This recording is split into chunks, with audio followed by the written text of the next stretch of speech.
An 8-time Olympic gold medalist making a stop in West Michigan this weekend. Michigan's own Schmitt taking part in Miranda's Beautiful You program. Schmitt has won 4 gold medals, 3 of them in London in 2012, as well as 2 bronze and 2 silver over the previous 3 Olympic Games, but has also battled depression. She's en route to medaling in that battle as well. For a little more detailed on background on Allison, here's Jack Doles. They say a picture tells 1,000 words. But after her medal haul in London, none of the words used to describe Allison Schmitt told her real story.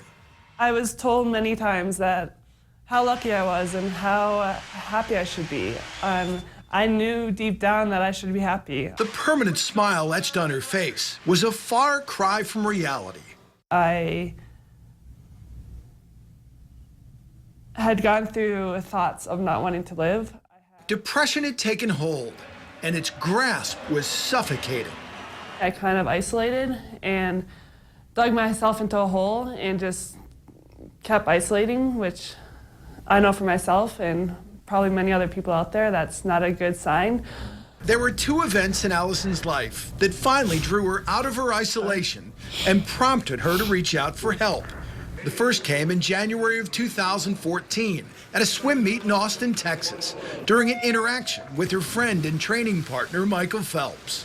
He came up to me after my 400 free, which he could tell that I kind of just swam it to swim it. Didn't really swim with passion. And as a swimmer, I love meets. I love competing. I wouldn't be in the sport if it wasn't for the competing. And you could tell that I wasn't competing. He could tell that I wasn't myself. And he said to me, I can tell you're not yourself. I know there's something going on. Whenever you're ready, I can help you, or I know people that can help you. Allison broke down right there on the deck of the pool and took Phelps up on his offer. 4 months later, her cousin April lost her battle with depression.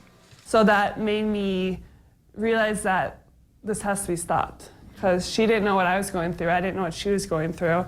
I mean, she probably felt alone, so alone, and then seeing the thousands of people that were at her funeral to celebrate her life. It's hard to realize that. It's hard to see that when we're in our bubble, but to just kind of take a deep breath and look back and realize that we're all human and we're all there for each other.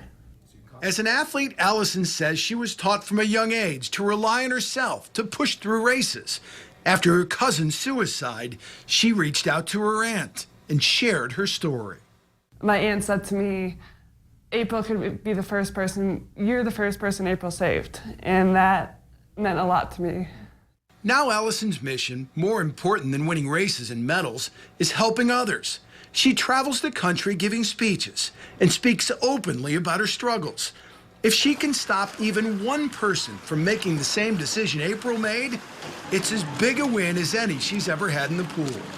To know that together, even though she's not on Earth anymore, that we can save many other lives out there. And I'm taking that in day by day and knowing that she's up there watching down on us and enjoying the little bit of life we have, because we're not really here for that long.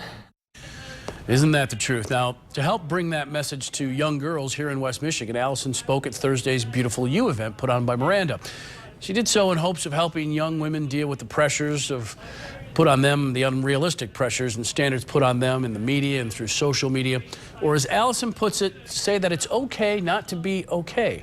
Allison shared her story with about 150 Grand Rapids area middle school girls and reminded them it's also all right to ask for help.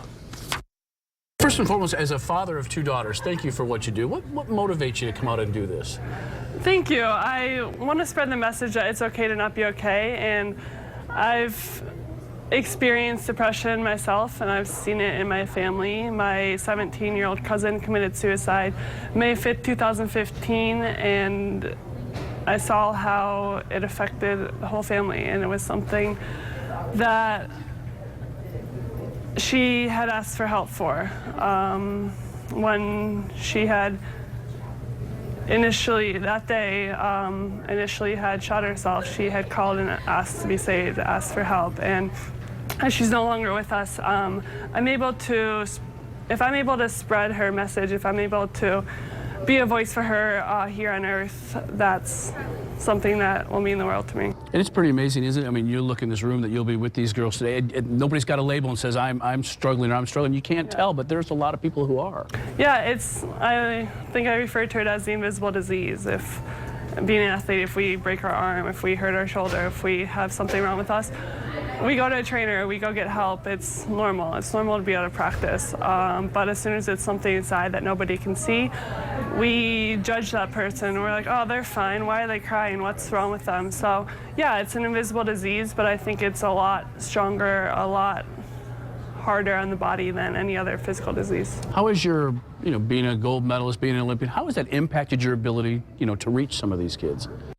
Well, I guess society kind of shapes the platform for me. Right. As sad as that is, it's when you have any success, you're put on a pedestal, you're put on a platform, and if I can use that platform in a positive way and spreading my message, spreading the message that it's okay to not be okay, then at the end of the day, it makes me happy. It makes me proud to say that hopefully I can save a life. Hopefully I can spread this message and save a few lives out there. When you hear back from kids that you've touched, or I know it's kind of apples and oranges, but can you compare, like winning a gold medal is one of these ultimate things, but when you get feedback from a kid that you've helped like this, can you talk about how that, that gratification is? I'm very passionate about mental health, especially with the life incident that our family had with my cousin about a year and a half ago. So yeah, I saw what her family went through, I saw what our family went through, I saw what her school, her community went through, and it was tragic. It's something that nobody should have to go through. So yeah, if I can save a child, save a life, and not have that person or that family go through that means the world to me. And I know it's not like it's easy for guys out there, but again, being a father of 2 daughters, it's tough on girls growing up.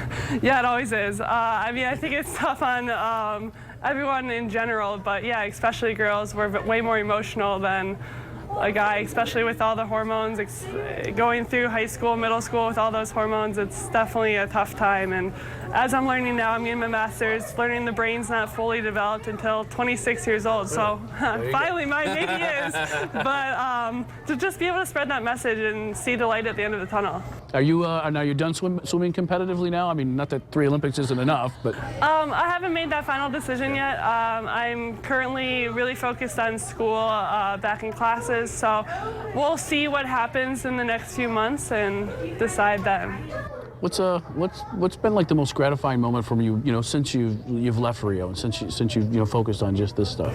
I think speaking to kids this age, to teenagers. I would have never said that. I would have never thought that going back to school would be fun. Never thought that talking to teenagers would be fun. But I always wanted to do younger kids, first grade. I love little kids and babies, and always want to work with them. But now, just being able to impact the lives of teenagers has been very rewarding and very special to me. And I'm sure you assume your cousin would know how important it would have been to have somebody doing what you're doing do for you when you were younger. Yeah, that's one thing is that when it happened, I was currently struggling, and if we knew each other, if we had known what each other was going through, we could have talked about it. But instead, it's the white elephant in the room. It's something nobody wants to talk about and nobody can see. We all know how to put on faces. We know exactly what people want to see. People want to see what people want us to hear, say. So we can put on faces, and I think she's very much like me, and at 17 years old, you don't realize that impacts the rest of your life. You don't realize what that impacts, and at 26 years and now, I can realize that.